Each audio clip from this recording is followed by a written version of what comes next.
السلام عليكم ورحمة الله وبركاته. نحمده ونصلي على رسوله الكريم أما بعد. فأعوذ بالله من الشيطان الرجيم. بسم الله الرحمن الرحيم.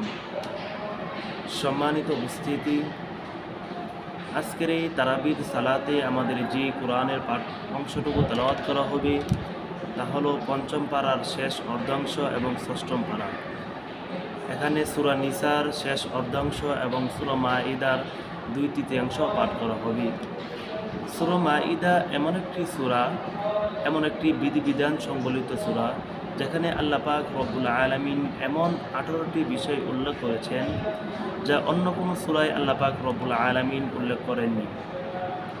বিশেষ করে হালাল হারাম, জীবজন্তু শিকার, আহলে কিতাবদের সাথে বিবাহ এবং তাদের সাথে খাবার দাবার এবং অমুসলিমদের সাথে অন্তরঙ্গতা, চুরি, হত্যা, কিসাস ইত্যাদির বিধান আল্লাহ পাক রব্বুল আলামিন সূরা মাঈদায় উল্লেখ করেছেন।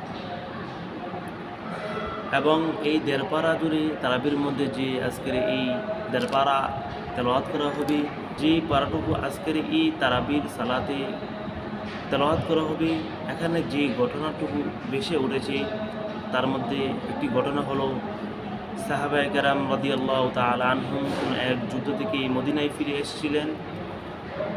পথিমধ্যে এক কাফের সে কালিমা পাঠ করে এবং ঈমান আনে, তখন তাদেরকে সালাম দেয়।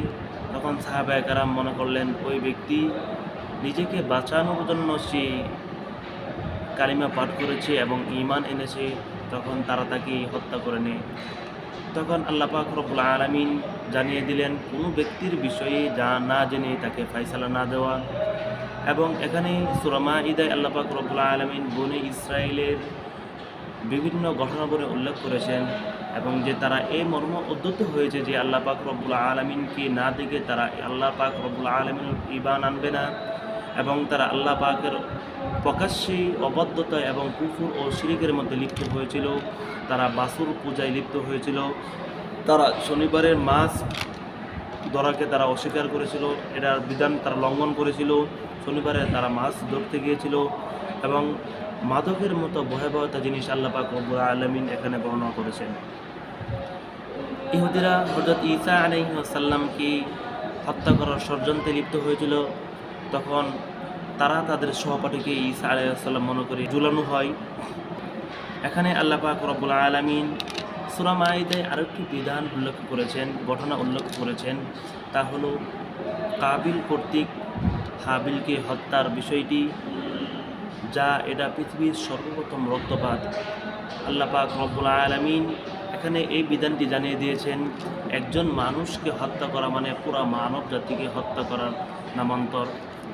এবং আজকের এই 1.5 পারা জুড়ে যেই পারাটুকু কোরআনের পারাটুকু আজকের এই তারাবির মধ্যে তেলাওয়াত করা হবে, সেই পাড়ায় যেই সমস্ত আদেশগুলো আল্লাহ পাক রব্বুল আলামিন উল্লেখ করেছেন তা হলো আল্লাহ তাআলাকে স্মরণ করা, সালাত আদায় করা, আল্লাহ পাক রব্বুল আলামিনের কাছে ক্ষমা প্রার্থনা করা, আল্লাহকে ভয় করা, ইনসাফ প্রতিষ্ঠায় ন্যায়ের উপর অবিচল থাকা এবং কাফেরদেরকে বন্ধু হিসেবে গ্রহণ না করা। এবং আজকের এই 1.5 পারা জুড়ে যে বিধানটুকু বেশি উঠেছে, আল্লাহ পাক রব্বুল আলামিন এখানে বিভিন্ন বিধানের কথা উল্লেখ করেছেন। তার মধ্যে এখানে একটি অন্যতম বিধান হলো কেউ যদি কাউকে হত্যা করে তাহলে তাকে কেসাস দিতে হবে অথবা রক্তপণ দিতে হবে। এবং কসরের সালাত এবং যুদ্ধের মধ্যে সালাতকে সংক্ষিপ্ত করার বিধান এখানে উল্লেখ করা হয়েছে। এবং উযু ও গোসল অবস্থায় যদি পানি না পাওয়া যায় তায়াম্মুমের বিধান আল্লাহ পাক রব্বুল আলামিন এখানে বর্ণনা করেছেন। এবং চোরের শাস্তি কতটুকু, চোরের শাস্তির বিধান আল্লাহ পাক রব্বুল আলামিন বর্ণনা করেছেন। এবং এখানে আল্লাহ পাক রব্বুল আলামিন তার বিধিবিধানের মধ্যে অন্যতম একটি বিধিবিধান কালালা ব্যক্তি বলা হয়, যার কোনো ছেলে সন্তান নেই এবং যার পিতা মাতাও মারা গিয়েছেন, এমন ব্যক্তির ওয়ারিস কে হবে আল্লাহ পাক রব্বুল আলামিন তার বিধান বর্ণনা করে দিয়েছেন। আজকের এই তারাবির মধ্যে যেই পারাটুকু তেলাওয়াত করা হবে, এখানে হালাল ও হারাম বস্তুর বিধান আল্লাহ পাক রব্বুল আলামিন বর্ণনা করে দিয়েছেন। মূলত আল্লাহ পাক রব্বুল আলামিন কতিপয় বস্তু হারাম করা ছাড়া সমস্ত বস্তু আমাদের জন্য এবং জীবজন্তু আমাদের জন্য চতুষ্পুত জন্তু আমাদের জন্য আল্লাহ পাক রব্বুল আলামিন হালাল করে দিয়েছেন, এবং হালালের সংখ্যা অধিক হওয়ার কারণে আল্লাহ পাক রব্বুল আলামিন হারামের কতিপয় তালিকা সূরার মধ্যে আল্লাহ পাক রব্বুল আলামিন উল্লেখ করেছেন। মৃত বস্তু, শুকুরের গোশত এবং আল্লাহ তাআলার নাম ব্যতীত অন্য কারো নামে জবাই করা ইত্যাদি।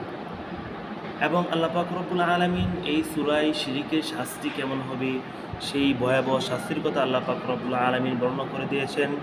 এবং আল্লাহ পাক রব্বুল আলামিন এই দের পার জুড়ে আল্লাহ পাক রব্বুল আলামিনের কাছে কোন বস্তু প্রিয় এবং অপ্রিয় সেই বিষয়টাও উঠে এসেছে।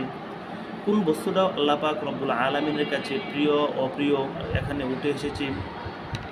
আল্লাহ পাক রব্বুল আলামিন অনুগ্রহকারীদের ভালোবাসেন, আল্লাহ পাক রব্বুল আলামিন ইনসাফকারীদের ভালোবাসেন, এবং খেয়ানতকারীদেরকে আল্লাহ পাক রব্বুল আলামিন অপছন্দ করেন, এবং যারা ফাসাদ সৃষ্টি করে তাদেরকেও আল্লাহ পাক রব্বুল আলামিন অপছন্দ করেন।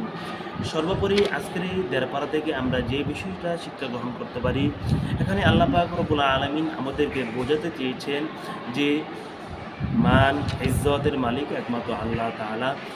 তাই আল্লাহ পাক রব্বুল আলামিনের আনুগত্যের মাধ্যমে ইজ্জত এবং সম্মান তালাশ করি, এবং আল্লাহ ইজ্জত ও সম্মান তালাশের আশায় আল্লাহ পাক রব্বুল আলামিনের নাফরমানি যেন আল্লাহ আমাদেরকে না করান, এবং আল্লাহ পাকের নাফরমানি যেন না করি। তো সম্মানিত দর্শক, আজকের এই আলোচনা এখানেই ছিল। আজকের এই আলোচনা এখানে সমাপ্ত করলাম, এবং ইনশাআল্লাহ চেষ্টা করব প্রতিদিন আপনাদের জন্য তারাবির সালাতে যেই কোরআন পাকে তেলাওয়াত করা হয় তার আল্লাহ পাক রব্বুল আলামিন কী বিধান বর্ণনা করেছেন সেই বিধানটুকু আপনাদের কাছে বলে দেওয়ার জন্য তো আপনাদের ভালোবাসা এবং সাপোর্ট চাই। আসসালামু আলাইকুম ওয়া রাহমাতুল্লাহি ওয়া বারাকাতুহু।